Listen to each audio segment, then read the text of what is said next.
ሰላም ከመይ ኣለኹም ክቡራት ተኸታተልትና ናብዚ ቻናል እንኳዕ ብድሓን መጻኹም።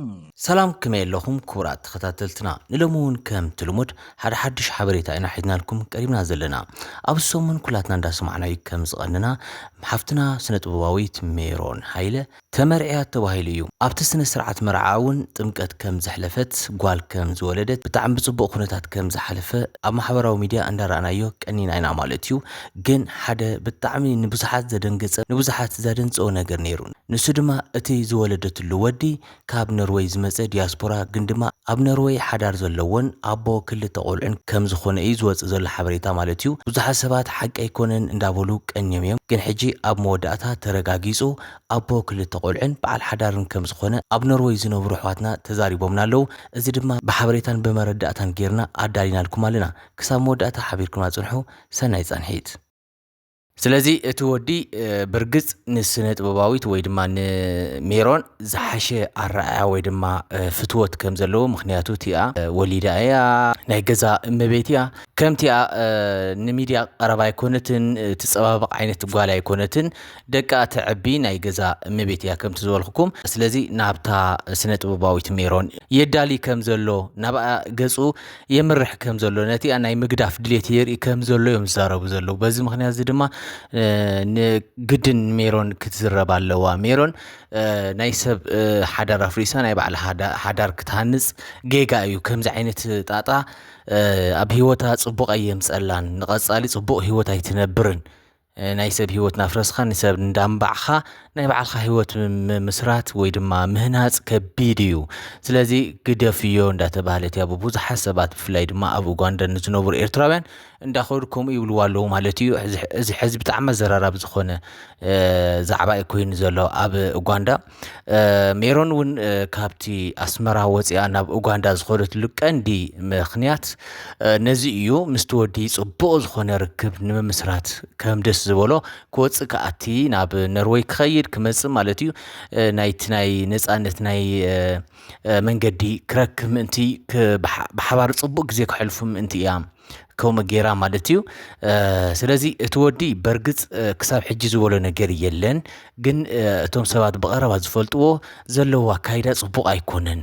ናብኣ የድህብ ኣሎ በብሰሙን እዩ ዝመጽእ ዘሎ። መብዛሕትኡ ግዜ ኣብ ኡጋንዳ ኣብ ካምፓላ እዩ ዝሕልፍ ዘሎ እዮም ዝብል ዘለዉ። እዚ ባዕሉ ዝሕዝን ተግባር እዩ። ብጣዕሚ ዝሕዝን ማለት እዩ። ዓገብ ክበሃል ዘለዎ እዩ። ሜሮን ክንዲ ዝኣክል ጨካንያ ኢልካ ኣይሕሰብን። ኣብ ሚድያ ኢና ንፈልጣ ብርግጽ ውልቃዊ ሂወታ ኣይንፈልጦን ኢና። ግን ኣብ ሚድያ ክትሪኣ ከለኻ ብዙሕ ስብእና ዘለዋ ጎበዝ ጓልያ ትመስለኒ ነይራ። ኣነ ክንዲ ዝኣክል ትጓዓዝ እያ ኢለ ይሓስብን ነይረ። ሕጂ ግን እንሰምዖ ዘለና ጣጣ ብጣዕሚ ከቢድ እዩ። ብጣዕሚ ከቢድ ማለት እዩ። ናይ ሰብ ሂወት ሓዳር ዝኣመነትሉ ስባእየ ኣለኒ ደቂ ኣለኒ ኢላ ዝኣመነትሉ ጓል ክንዲ ዝኣክል ፋሕፋሕ ክተብል ናብራ ብጣዕሚ እዩ ከቢድ። ስለዚ ዓገብ ወልዋ ዓገብ ኢና ንብል ዘለና ማለት እዩ። እምበር ሜሮን ኣብ ናይቲ ናይ ስነ ጥበብ ኢንዳስትሪ ናይ ትግርኛ ስነ ጥበብ ኢንዳስትሪ ዓብዪ እጃም ዘወፈየት ብጣዕሚ ጽቡቕቲ ጓል ስብእና ዘለዋ ብዙሕ ነገር ካብኣ ንጽበይ መንእሰያ ግን ኣብ መወዳእታ ብኸምዚ ፍቕራዊ ሂወታ ጽቡቕ ኣይኮነን። ባይዘወይ ኣብ ኣስመራ እንከላውን ሓደ ውላድ ወሊዳ እያ።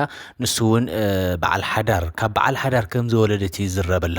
ብጣዕሚ ገንዘብ ታሳድድ ጓል እያ። ገንዘብ ትሃድን ጓል እያ። ገንዘብ ብጣዕሚ እያ ትፈቱ።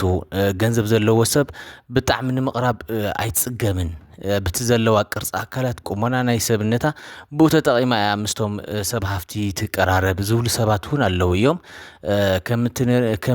ከምቲ እንሪኣ ጽቡቕ ዓይነት ቁመና ኣለዋ እዩ። ግን ክንዲ ዝኣክል ንገንዘብ ምህዳን ክንዲ ዝኣክል ንገንዘብ ኢልካ ነብስኻ ምሕሳር ኣድላይ ኣይኮነን። ኣድላይ እውን ኮይነ ይፈልጥን ክኸውን እውን ኣይኽእልን ማለት እዩ። ስለዚ ተተሓስበሉ ንእሽተን ሕጂ እውን እቲ ናይ ቅድሚ ሕጂ ዝወለደላ ሰብኣይ ሃብታም በዓል ሓዳር ከም ዝነበረ ኣብ ኣስመራ ዝነብር ሃብታም በዓል ሓዳር ከም ዝኾነ ድሓር ምስ ወለደላ ንሱ እውን ልዕሊ ንስውን ስድራ ቤት ስለ ዝነበርዎ ብክንደይ ሽምግልና ብክንደይ ምኽርን ሓሳብን ናብ ቦትኡ ከም ዝተመለሰ ንዓኣ ገዲፉ ናብቲ ሓዳሩ ተመሊሱ ናብሩ ይመርሕ ከም ዘሎ ግን ንሳ ከምኡ ሓሲባ ስለ ዝነበረት ወሊዳ ገንዘብ ክትበልዖም ነቶም ሰባት ከም እትሓስብ እዮም ዝዛረቡ ማለት እዩ ሕጂ እውን ነዚ እውን ብኸምኡ መልክዕ ራእይዎ ኣብ ኖርዌይ ዝነብር ሃብታም እዩ ብዙሕ ዓመት ዝገበረ እዩ ኣብ ኣውሮፓ ዳሕና ሃብቲ ዘኻዕበተ እዩ ተባሂሉ እዩ ዝፍለጥ እዚ ዲያስፖራ ማለት እዩ ካብኡ ድሓር ናብ ኣብ ኣስመራ እንከላ ተፋሊጣቶ ናብ ኡጋንዳ ከም እትመፅእ ገይሩ ኣብ ኡጋንዳ ከም ደስ ዝበሎ ንክመላለስ ማለት እዩ ናብ ኡጋንዳ ምስ መፀ እውን ኣብኡ ይራኸቡ ብሓባር ግዜ ይሕልፉ ብከምዚ መልክዕ ማለት እዩ ድሓር ጠኒሳ ኣብ ዓመት ዝኣክል ኣብ ኡጋንዳ ተቐሚጣ ገዛ ሒዛ ብሓዋላ ማለት እዩ ገንዘብ እናተለኣኻ ንሱ እውን እንዳመፀ ትካላለኒ ኢንቨስትመንት ኣለን እንዳበለ እንዳመፀ ይረኽባ ከም ዝነበረ ድሓር ኣብኡ ምስ ተራኸቡ ድማ ፅቡቕ ሂወት እንዳመርሑ እንዳተዘናግዑ ምስኣ ንሳ እውን ኣብ ገዛ ኮፍ ኢላ ጥንስቲ ኮይና ንሓደ ዓመት ዝኣክል ከም ዝፀንሑ እንዳተመላለሰ እንዳተኸታተላ ድሓር ወሊዳ ምስ ወለደት እውን ጓልያ ወሊዳ ናታንያ እዮም ኢሎማ ዘለው ናታንያ ጥምቀት በፂሑ ኣብኡ ከሎ እውን ንእሽቶን መርዓ ዝመስል ነገር